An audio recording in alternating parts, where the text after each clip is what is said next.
It has been 4 years since the COVID-19 pandemic began, and now the CDC is considering ending certain restrictions for those who test positive. 22 News reporter Christina Demores joins us live in studio after speaking with an infectious disease specialist at Bay State Health. Nick, some states have already implemented this change, and the doctor I spoke with told me only time will tell about how this will exactly impact the spread of this respiratory disease. Communities across the U.S. and right here in Massachusetts reflecting on the last 4 years of the COVID-19 pandemic.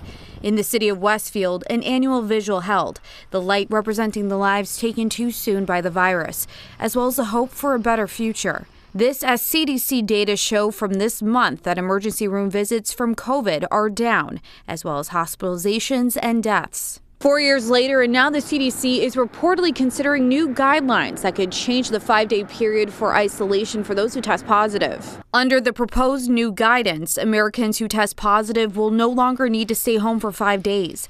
Instead, people are able to return if they have been fever-free for at least 24 hours without medication.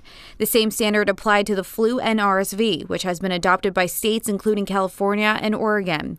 The chief of the Division of Infectious Disease at Bay State Health explaining the important role of isolation. It's a very comprehensive strategy. If you're isolated, there's no chance of you being in contact with other people, right?